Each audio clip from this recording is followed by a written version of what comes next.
I believe that we need to bolster this D-line, interior that is, and the offensive line for us to finally have success, real success, not just winning a playoff game, multiple playoff games, and maybe even a Super Bowl.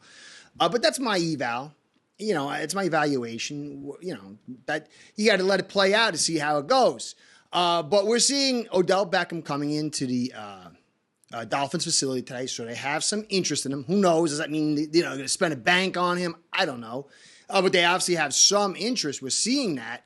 And then you could see here with this Mike G X Twitter post here, McDaniel looks like he just fell in love with a certain wide receiver from Texas. Now, it's anecdotal, but he has some interest. He's spending some time on Xavier Worthy. That's the guy in the picture, the player in the picture. And some people think he's going to be great. Some people think he's not. But the 21st pick it would take to get him, you'd have to use that 21st pick or something around that area, and maybe a small trade back or something to probably get this guy.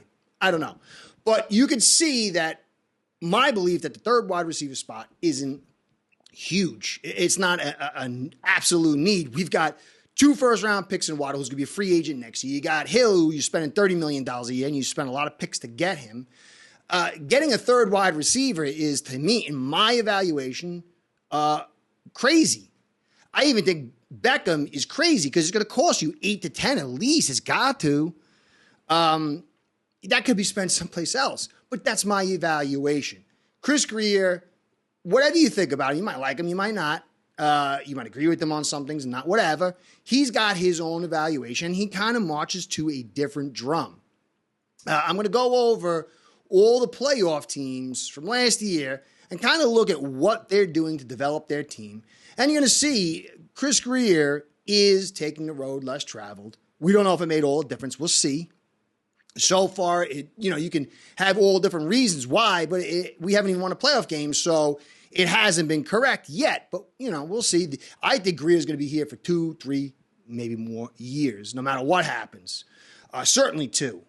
I think this season, whatever happens, he'll be back next year as well. So we just got to let it play out and see what happens. But this evaluation of we need a third wide receiver, we don't really need to go hot and heavy on the interior D line and offensive line, but we got to let the draft to see how it plays out. And you contrast what we're doing, our style of investing ultra heavy into the receiving group and, kind of letting other areas diminish is very different than most of the successful teams. But if Chris Grier can get this model to go, then he is going to be hailed as brilliant. But I'm going to get into our opponents, really. There's some that not going to be there because the Bengals weren't on the list. The Jets, I think they've done a lot to help themselves. I don't know. We'll see what happens if that offensive line falls apart. But there's a lot of other teams besides this that we got to contend with. And their building model is similar in many ways to what is different than what Grier has done. So I'm going to get into that anyway. Guys, I appreciate all that you do. The likes, the subscribes, the comments, the views, all that stuff makes this channel go. So I really, really appreciate the help that you give me is a lot. Even on Twitter, people say Twitter's no good. My wife and I went searching for a house in the mountains, didn't go well. And I just saw some real nice comments that made me feel better about things today. So I'm really grateful. Doing a live tonight at 10 p.m. Eastern time. I'm going to have a bunch of guys there. Going to come talk Dolphins, football, the roster, and then the draft coming up as well, among some other things. So come check us out there. So anyway, I want to give you guys a shout out and a shout out to Ace Spread, my sponsor, because without the two of you, this show ain't going down. Ace Spread's betting software is the premier white label platform for bookies to manage their players and grow their sportsbook operation. Click the link in the description below to get set up in minutes. Ask for the Curtis promo and get a special introductory discount. All right, so the Dolphins, I could see us going for Xavier Worthy if you're looking to move off one of your other two receivers. I mean, if you get him and he's really good, then you have options to move Hill or Waddle. Probably not Hill because there's a lot of money tied there. You could move off Waddle and then get some value for him. You could tag him and trade him or do something. But you've spent 2 first-round draft picks on him, and he's going to be looking for $20 to $30 million next year, however you slice it, whether it's the 5th-year option or an extended contract or whatever. And then Hill's locked in really pretty much for another 2 seasons. You can get away the following season, but still you're going to get a hit and then, really, really untrade all that for 3 seasons. I don't know. But then you would have a first round pick in Worthy, and that just seems crazy. And even Odell, I think, would be much better as far as not locking yourself in. He'd be a free agent next year. You wouldn't have him on the books. But, I mean, obviously, Hill, Waddle, Odell is insane. And then you add Jonnu Smith. But this is an absolute, pure heightened accentuation of the passing game. And in my evaluation, the NFL is moving towards pass balance. You got to throw the football. It's that kind of league. But defenses have found a way to slow you down. And if you can't run the football and block, it constricts even an awesome set of receivers, in my opinion, like this. So I don't know. I hope this is just bluffery. And maybe someone wants to move up and take that 21st pick from us in a short move because they think maybe we want him. You got to keep that in the bank too. So we'll see about that.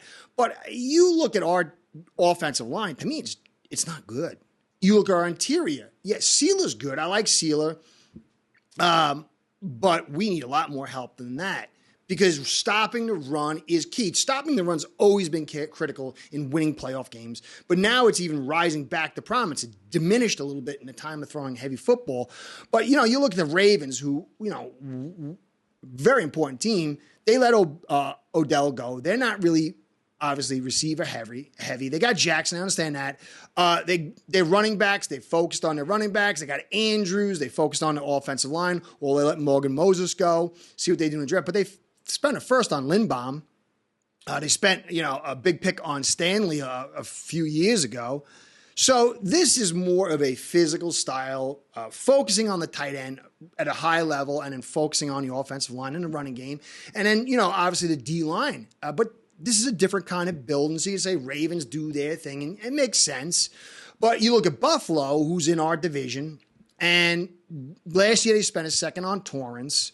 They spent a first on Kincaid. They brought Daquan Jones back. They kept Oliver.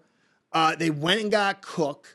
They've been focusing on a run game. Now, they brought Curtis Samuel in as a free agent, and they got Diggs, and they got Shakira that picked up late. So they're not light on their receiving group, but not nearly as hot and heavy as us, but pretty hot and heavy. Diggs is a big contract, and Curtis is a sizable contract. But they have added pieces to that offensive line, run the ball heavy, and they've kind of tried to pull together that D interior, and then obviously the tight end has been something very important for them. Now, you go to Houston, and Houston's got Tunsil, but nothing really much else on that offensive line. It'll be interesting to see what they do this season. Now, you got Collins. Nico Collins, a really big and good receiver. They got Schultz. They brought Schultz back on a sizable contract, and he can block and pass. They got Tank Dell. I never even heard of this guy. 5'8", 165. He looks like he's pretty decent. But, they're a little light on their offensive line. Will they continue to play it out? Because it hampered them in the postseason. You'd see the first round, they had their way, and in the second round, they were dominated up front and had a real hard time. Now, their D interior is also weak as well. They're really good on the edges. Kind of like, they have a sort of a similar design as we do, but they're early in their build. Will that design continue to play out as Greer as year after year? That would be very interesting. But that's one I could say, all right, it's sort of in the realm of what the Dolphins do. But then you go to KC, who's won multiple Super Bowls. Yeah, they got Mahomes. That's, but they got Pacheco. They focus on the interior run game. They got Kelsey. But then they got Thuney, Humphrey, and Smith. And they paid, heaven and earth to get Jones here and to keep him here.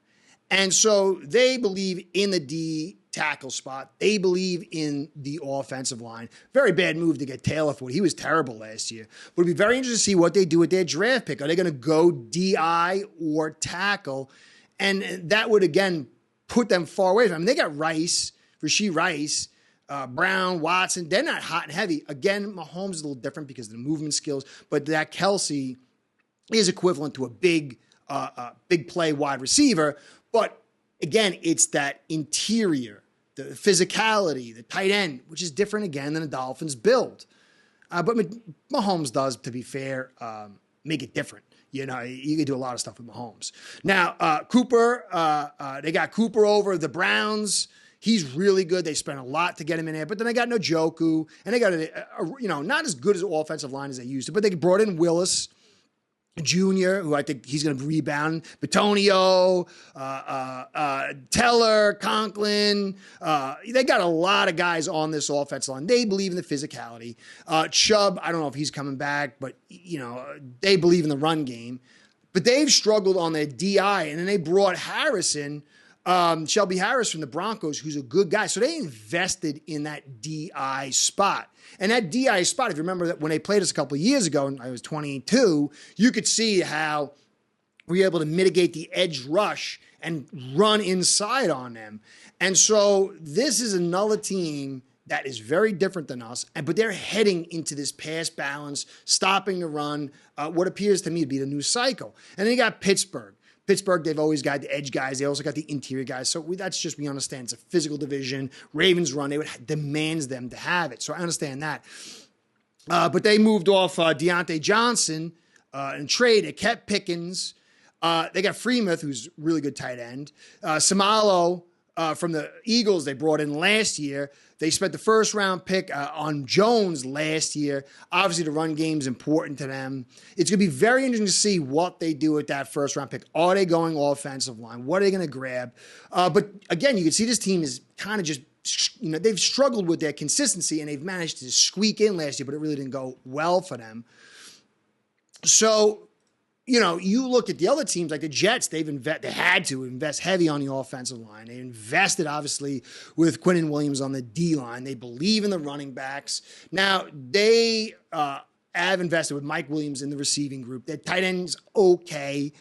But overall, when you look at all these teams, ours is, if we go for McDaniel or we go for, Odell, with Waddle, with Hill, our receiving group is going to be unlike anybody else. And it's going to be all in on the skill talents in the throwing game, unless, of course, we do something in this draft on the D-line and interior offensive line. And it's going to be a great chance to evaluate Chris Grier's overall philosophy, because it's quite clear now. And how does that play out? But again, Tua is a huge topic here. Tua, does he suck? Does he not suck? And they're going to say, well, you got Odell, you got Hill, you got Waddle. How can you not have success this season? But if everybody else in the NFL believes that, hey, tight ends are important, just about, and the ones that are having success, and the offensive line, and stopping the run is critical, and if Tua doesn't get that stuff, to me, it's an unfair evaluation. It's not to say that if he had these things, he would be the greatest thing since sliced bread. But I believe in the NFL, the offensive line makes the world go round. I believe you got to have the interiors of high quality. I do like Sela, just not in that middle spot. I think controlling the A gap is the most important part of the game, and then the B gap, and then the exteriors. And so we have to wait and see. Let's see what Grier does. He's clearly doesn't really put high value on the offensive line. He believes in the skills, but if this plays out, he's going to be brilliant. But if not, we got to come back again. Not like I said last year. Last year was less about Tua and McDaniel as it was about Grier. He's the one who stuck with Wynn and Tehran and didn't really go super heavy on this offensive line as far as depth, putting Eichenberg, who's never played before, at center, and Cotton. And that's what really dragged us down in the end. And I understand the injuries. You can always hold that card. But this year, especially if he goes for Odell or he goes for, what's the kid's name? Xavier, and doesn't add a first or second round piece to the DI and offensive line, no matter what happens, you've got to come back to Chris Grier and his philosophy. But also, if we have success again, you got to come back to Chris Grier and his philosophy. It's driving this whole team. And it's very different. So let's see how it plays out. I don't think we're going to get Odell. I think there's maybe some shenanigans here. I'd be very surprised. 21st pick on Xavier. But if it pans out, I'll be totally wrong, totally surprised, but totally happy. So let's see how it goes. I guess we are very interested in this third receiver spot. Totally not what I want. But you know what? Great leadership tells you they're doing something and you don't agree with it and they end up being proven right. That's why they're the great leaders. So let's see how it plays out, guys. So check me out tonight. Curtis saying, catch you next time. Be well. Go Fins. Start building your own online sportsbook today by getting signed up with acebread.com service that'll allow you to book action on sports from all around the world.